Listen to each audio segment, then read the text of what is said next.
Hi guys, how are you? I hope you all are doing well. तो ये video उन बच्चों के लिए है जो सीए इंटर का एग्जाम जनवरी 2026 में लिखने वाले हैं। तो इस वीडियो को वो बच्चे भी रेफर कर सकते हैं जो जनवरी में पहली बार एग्जाम देने वाले हैं, और इस वीडियो को वो बच्चे भी रेफर कर सकते हैं जिन्होंने सितंबर 2025 में एग्जाम दिया था और उनका रिजल्ट परसों आने वाला है। तो परसों रिजल्ट में क्या क्या सिनेरियो हो सकते हैं, जिन बच्चों ने दोनों ग्रुप्स दिए थे हो सकता है उनके दोनों ग्रुप्स क्लियर हो जाएं, तो उन बच्चों को ये वीडियो बिल्कुल बंद कर देनी है। आपके दोनों ग्रुप्स क्लियर हो गए हैं तो आपको इस वीडियो को बिल्कुल रेफर नहीं करना, आप वीडियो को बंद कर दो और अपनी आर्टिकलशिप वगैरह ढूंढना शुरू कर दो। आर्टिकलशिप खुशियां मनाओ, आर्टिकलशिप ढूंढो, खत्म। जिन बच्चों का अनफॉर्चुनेटली रिजल्ट अच्छा नहीं आता, लाइक मान लो अगर दोनों ग्रुप्स दिए हैं और कोई एक ग्रुप रह जाता है, फर्स्ट ग्रुप या सेकंड ग्रुप, या फिर दोनों ग्रुप्स रह जाते हैं, तो आप इस वीडियो को डेफिनेटली रेफर कर लीजिए।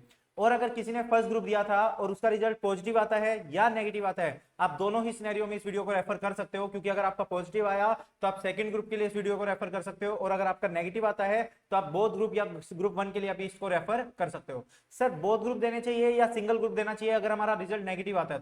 तो देखो, इसके ऊपर ना मैं डेफिनेटली एक अलग वीडियो लेके आऊंगा रिजल्ट वाले दिन। जब आपका रिजल्ट आएगा उस डेट पे मैं आपको इसके लिए अलग से वीडियो दे दूंगा, वहां पर हम इसको डिसाइड कर सकते हैं। तो जैसे ही आप डिसाइड कर लो कि आप सिंगल ग्रुप दे रहे हो या दोनों ग्रुप दे रहे हो, आप इस वीडियो को रेफर कर लेना। चलिए, तो इस वीडियो में हम क्या बात करेंगे? इस वीडियो में हम बात करेंगे 60 डेज प्लानर की, कि आपके एग्जाम्स को अब 60 डेज बचे हैं, तो उन 60 डेज में कैसे प्रिपरेशन करनी है, किस तरीके से आपकी अप्रोच रहनी चाहिए, कितनी रिवीजन करनी चाहिए, कैसे डेज एलोकेट करने चाहिए हमें, और कैसे रिवाइज करना चाहिए, मॉक टेस्ट दें या ना दें, और लास्ट में एक अच्छी सी इंपॉर्टेंट सी टिप लेके आऊंगा कि how to crack exams, like आप अपने एग्जाम्स को कैसे क्रैक करोगे। ठीक है ना? तो लास्ट तक ये वीडियो देखिएगा, लास्ट में एक बोनस टिप लेके आऊंगा आप लोगों के लिए, जिससे आपको हेल्प मिलेगी कि एग्जाम्स को क्रैक करने में। ठीक, तो सबसे पहले मैं बात करूं सीए इंटर जनवरी 2026 की डेट शीट की, तो 6 तारीख से आपके एग्जाम शुरू है। 6 को अकाउंट्स का रहेगा, 8 को लॉ का रहेगा और 10 को टैक्स का रहेगा। फिर 12, 15 और 17। तो यहां पर हमें यह समझ आ रहा है कि ऑडिट के अंदर 2 छुट्टियां हैं, और जनरली ये देखा गया है पास्ट एक्सपीरियंसेस के बेसिस पे कि जिस एग्जाम में 2 छुट्टियां होती है ना, आईसीआई उस एग्जाम को थोड़ा सा ट्रिकी बनाता है, थोड़ा सा उसका लेवल अच्छा रखता है। तो ऑडिट पे आपको थोड़ा सा एक्स्ट्रा ध्यान देना होगा, क्योंकि उम्मीद है हो सकता है कि ऑडिट का पेपर मुश्किल आ जाए। कोई ऐसा 100% नहीं है, बट पास्ट ट्रेंड में यही देखा गया है कि 2 छुट्टियां दी जाती है तो थोड़ा सा पेपर उसका ट्रिकी आता है बच्चों के लिए। ठीक, तो अब मैंने इस यहां पर इस पूरे प्लानर को 3 कैटेगरी में बांटा है, कि अगर आप जनवरी 2026 में या तो बोथ ग्रुप दे रहे हो या फिर सिंगल ग्रुप दे रहे हो, सिंगल ग्रुप में या तो ग्रुप 1 दे रहे होंगे या ग्रुप 2 दे रहे होंगे। ठीक है ना? तो इनकी बात करेंगे। तो सबसे पहले हम बात करते हैं हाउ मेनी रिवीजन, कि सर कितनी रिवीजन हमें करनी चाहिए। तो मुझे ऐसा लगता है कि आपको एटलीस्ट 2 रिवीजन तो आपको कंपलसरी करनी चाहिए अगर आप बोथ ग्रुप दे रहे हो, और अगर आप सिंगल ग्रुप के लिए जा रहे हो तो आपको 3 रिवीजन एग्जाम से पहले पहले कर लेनी चाहिए। सर क्या ये पॉसिबल है 60 दिन के अंदर 2 रिवीजन और 3 रिवीजन? बिल्कुल आराम से हो जाएगी, बहुत आराम से पॉसिबल है कि आप 60 दिन के अंदर अगर बोथ ग्रुप के लिए जा रहे हो तो 2 रिवीजन, और अगर आप सिंगल ग्रुप के लिए जा रहे हो तो 3 रिवीजन, बेसिकली टोटल 3 रिवीजन आपको देनी चाहिए। ठीक, तो सर हम मॉक टेस्ट कैसे देंगे? मॉक टेस्ट तो फिर नहीं दे पाएंगे, ऐसा नहीं है। इन 60 दिन के अंदर आप 2 और रिवीजन और 3 रिवीजन कर भी पाओगे, और उसके साथ साथ मॉक टेस्ट भी दे पाओगे। ठीक है ना? तो आपको बस अच्छे से अपने डेज को एलोकेट करना होगा कि कितने दिन किस सब्जेक्ट को हमें देने हैं। तो आइए देखते हैं डेज एलोकेशन को। ठीक है ना? तो डेज एलोकेशन के बारे में बात करें, देखिए वैसे आप देखोगे आज 1 नवंबर है और 6 जनवरी, 66 डेज बचते हैं, लेकिन मैंने लास्ट के जनवरी के दिन काउंट नहीं करे 1 से 6 तारीख, क्योंकि ऑलमोस्ट 2 तारीख के आसपास से आप अकाउंट्स पढ़ना शुरू कर दोगे 6 तारीख तक, तो इसलिए मैंने उन 6 दिनों को एक्सक्लूड करके 60 दिन के हिसाब से प्लानर रखा है। तो 60 डेज है, रिवर्स अप्रोच चलेंगे, यानी कि उल्टा काउंट करना शुरू करेंगे। 60 में से 15 दिन तो आप हटा दो मॉक टेस्ट पेपर के लिए। देखो, अगर आप दोनों ग्रुप्स के लिए जा रहे हो ना, तो ऐसा ही रहता है कि आप एक ग्रुप के दो मॉक टेस्ट दे दो, दूसरे ग्रुप के एक मॉक टेस्ट दे दो। आप दोनों ग्रुप्स के दो मॉक टेस्ट नहीं भी दोगे ना, चलेगा, कोई दिक्कत नहीं है, क्योंकि आप दोनों ग्रुप्स की प्रिपरेशन कर रहे हो, आपके पास टाइम थोड़ा सा लिमिटेड रहता है। तो आप मॉक टेस्ट के लिए अगर दूसरे ग्रुप को एक मॉक टेस्ट दोगे और पहले ग्रुप के दोनों मॉक टेस्ट दोगे तो दैट्स फाइन। अगर कोई बच्चा सेकंड ग्रुप की ज्यादा तैयारी कर रहा है, फर्स्ट ग्रुप को थोड़ा सा साथ लेके चल रहा है, तो वो उसका अपोजिट कर सकता है, सेकंड ग्रुप के 2 मॉक टेस्ट दे दे और फर्स्ट ग्रुप का एक मॉक टेस्ट दे दे तो चलेगा। ठीक, तो आपको 2 मॉक टेस्ट देने हैं हर एक सब्जेक्ट के ग्रुप 1 के, और एक मॉक टेस्ट देना आपको हर सब्जेक्ट का ग्रुप 2 का। उसके बाद 60 में से अगर आपके 15 दिन यहां चले गए तो आपके पास बचते हैं 45 डेज। 45 डेज में से 15 डेज आपको अलोकेट करना है ग्रुप 2 की रिवीजन में। सर पहले क्या ग्रुप 2 उठाए? नहीं, मैं ये नहीं कह रहा कि आपको पहले ही ग्रुप 2 उठाना है, मैं जस्ट यहां पर डेज एलोकेशन बता रहा हूं कि आपको कब कितने दिन कौन से सब्जेक्ट को देने चाहिए। वो आपके ऊपर है कि आप पहले कौन सा ग्रुप 1 उठाना चाहते हो, ग्रुप 2 उठाना चाहते हो, तो उसमें आपके ऊपर रहेगा। ठीक, ग्रुप वन की एक रिवीजन इनफ रहेगी, क्योंकि एक रिवीजन आप क्लासेस के साथ साथ कर चुके होंगे, तो एक रिवीजन और आप कर लोगे ना, तो मुझे लगता है ग्रुप टू के लिए इनफ है, क्योंकि आपने ग्रुप वन के ऊपर भी फोकस किया होगा, तो आपका ओवरऑल मार्क्स सेट ऑफ वगैरह होके अच्छे से आपके दोनों ग्रुप्स क्लियर हो जाएंगे, तो आपको टेंशन नहीं रहेगी। तो 45 डेज में से 15 डेज आप ग्रुप टू की रिवीजन के लिए दे दीजिए, जिसमें ऑलमोस्ट या तो 5-5 दिन एक सब्जेक्ट को दे दो, जैसे 5 दिन आपने कोर्स पढ़ा, 5 दिन आपने ऑडिट पढ़ा और 5 दिन आपने एफएमएसएम पढ़ा। बट मुझे लगता है इससे बेटर अप्रोच एक ये है कि आप 7 दिन एलोकेट कर दो कोर्स को और साथ साथ आप ऑडिट भी पढ़ते रहो, क्योंकि एक दिन में ना आप 14 घंटे या 15 घंटे आप पढ़ोगे, डेफिनेटली इस टाइम पे आपको 14-15 घंटे पढ़ने भी चाहिए, या इससे ज्यादा अगर आप पढ़ सकते हो ना तो उतने भी पढ़ने चाहिए। तो अगर 14-15 घंटे एक ही सब्जेक्ट पढ़ोगे ना तो आपको भी थोड़ा सा बोरिंग हो सकता है। तो मुझे ऐसा लगता है आप 2 सब्जेक्ट अगर साथ में भी चलाना चाहो ना तो आप चला सकते हो, कोई दिक्कत नहीं आएगी। तो आप क्या करो, कोर्स और उसके साथ साथ ऑडिट पढ़ लो। सुबह उठ के ऑडिट पढ़ा, फिर बीच में आपने कोर्स पढ़ा, फिर आपने थोड़ी देर बाद फिर ऑडिट पढ़ लिया, फिर कोर्स। तो ऐसे करके आप अगर 14-15 घंटे पढ़ रहे हो तो उसमें से 8-9 घंटे कोर्स को दे दो और 5-6 घंटे ऑडिट को दे दो, आपका पूरा दिन अच्छे से यूटिलाइज हो जाएगा और आपकी 7 दिन में मैक्सिमम कोर्स कवर हो जाएगी, मैक्सिमम चैप्टर्स आपके कोर्स के कवर हो जाएंगे। ठीक है ना, मैक्सिमम चैप्टर्स आपके कोर्स के कवर आप इजीली कर पाओगे। बाकी बचे हुए 8 दिन में आपको एसपीएमएसएम देना है और ऑडिट को देना है, क्योंकि ऑडिट को हमने कोर्स के साथ थोड़ा कम टाइम दिया था, तो ऑडिट को ज्यादा टाइम लगेगा और ऑडिट में ऑडिट जनरली थोड़ा सा टाइम भी टेकिंग होता है, तो इसीलिए एफएमएसएम के साथ आप ऑडिट भी चलाते रहना। तो ऐसे करके 15 दिन में आपका पोस्ट और एफएमएसएम और ऑडिट तीनों सब्जेक्ट मोस्टली आपके कवर हो चुके होंगे। एबीसी फॉर्मेट को, एबीसी एनालिसिस को फॉलो करना, सबसे पहले इंपॉर्टेंट टॉपिक्स को, इंपॉर्टेंट चैप्टर्स को कवर करना, फिर उसके बाद थोड़ा सा लेस इंपॉर्टेंट को करना। तो इस तरीके से हमने 15 डेज में हमारी ग्रुप 2 की रिवीजन कंप्लीट कर ली। फिर आपके पास बचते हैं 30 दिन।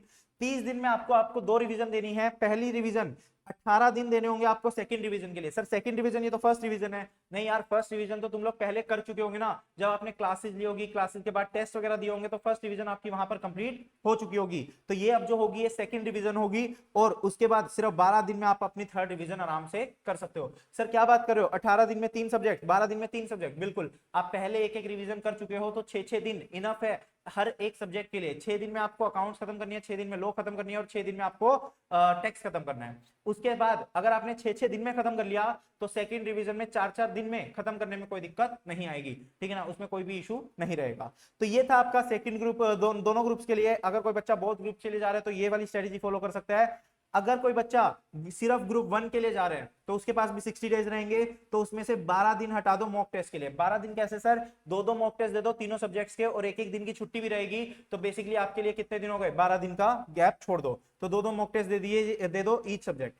बाकी आपके पास बचता है 48 डेज। तो बहुत सिंपल सा है, 48 डेज में 24 डेज पहली रिवीजन यानी कि सेकंड रिवीजन के लिए दे दो, क्योंकि फर्स्ट रिवीजन आप ऑलरेडी कर चुके हो, तो आपको यहाँ पर सेकंड रिवीजन करनी होगी। उसके लिए आपको कितने दिन देने होंगे? 24 डेज। 8-8 दिन आप इजीली यहाँ पर दे सकते हो, क्योंकि आप सिर्फ एक ग्रुप दे रहे हो तो आपके पास थोड़ा सा टाइम एक्स्ट्रा बचेगा।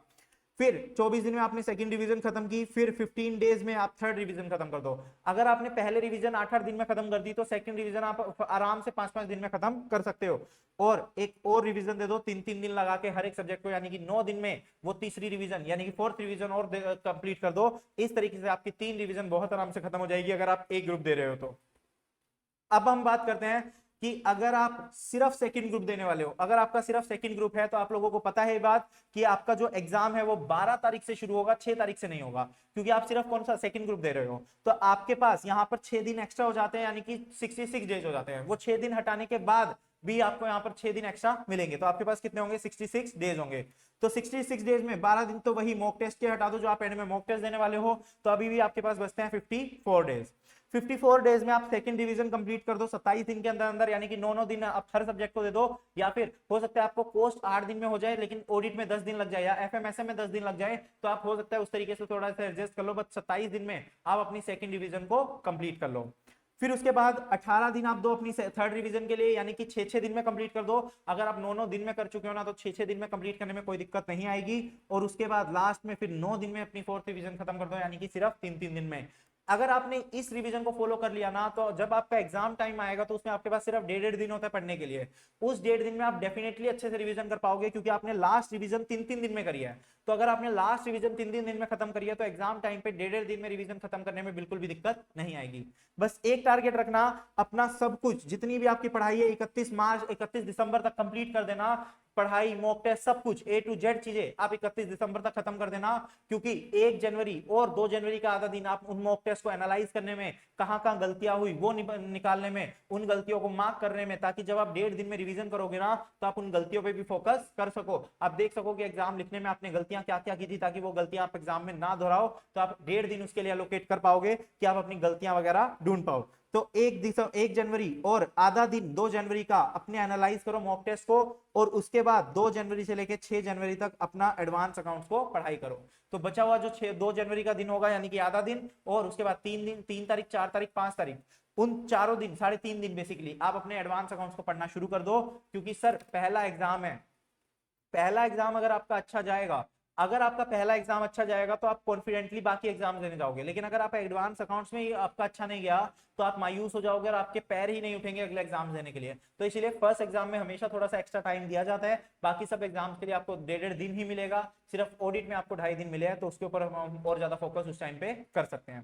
तो ये था आपका प्लानर। तो इस वीडियो में हमने बात की, एक तो हमने डिस्कस कर लिया कितनी रिविजन करनी है, कैसे हम डेज एलोकेट करेंगे, क्या कितना कैसे हमें रिवाइज करना है, रिवाइज कैसे करना है मैं आपको बता दूं। इसके केस में 2 टाइप के सब्जेक्ट्स हैं आपके पास, एक आपके पास रहने वाले हैं प्रैक्टिकल सब्जेक्ट्स और एक आपके पास रहेंगे थ्योरेटिकल सब्जेक्ट्स। प्रैक्टिकल सब्जेक्ट्स के बारे में बात करूं तो इसमें आपको ज्यादा से ज्यादा क्वेश्चन प्रैक्टिस करनी है। सर क्वेश्चन प्रैक्टिस इतना टाइम होगा क्या? बिल्कुल होगा।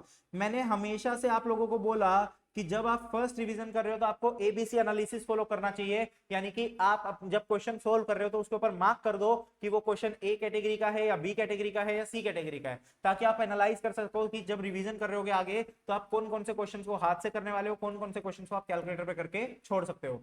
तो ये आप प्रैक्टिकल क्वेश्चंस के लिए यही अप्रोच रहेगी कि आपको ज्यादा से ज्यादा क्वेश्चन की प्रैक्टिस करनी होगी, और थ्योरेटिकल सब्जेक्ट्स के लिए आप बहुत ज्यादा क्वेश्चंस की प्रैक्टिस मत करना, बिल्कुल एक रिटर्न प्रैक्टिस के लिए आप कुछ क्वेश्चंस को जरूर करना, ताकि आपको प्रेजेंटेशन समझ आ जाए कि आपको कैसे प्रेजेंटेशन करनी है, आपको उस प्रेजेंटेशन का तरीका समझ आ जाए कि एग्जाम में आपको आंसर लिखना किस तरीके से है, कैसे पैराग्राफ में आंसर ड्राफ्ट करना है। वो सब करने के लिए आप ऑब्वियसली हर एक चैप्टर के 2-2 3-3 क्वेश्चन हाथ से लिख के जरूर सोल्व करना, लेकिन मेजरली फोकस अपना किसके ऊपर होना चाहिए? कॉन्सेप्ट के ऊपर होना चाहिए। देखो प्रैक्टिकल सब्जेक्ट में ना ये होता है कि आपको कॉन्सेप्ट आपने क्लास में पढ़ा, आपको याद रह जाता है, बस आपको क्वेश्चन की प्रैक्टिस करने की नीड होती है। लेकिन थ्योरेटिकल सब्जेक्ट में आपको कॉन्सेप्ट पे ज्यादा फोकस करना पड़ेगा, याद करने पे चीजों को फोकस ज्यादा करना पड़ेगा। तो इस तरीके से आप अपनी रिवीजन को उठा सकते हो, आप अपनी रिवीजन को फॉलो कर सकते हो।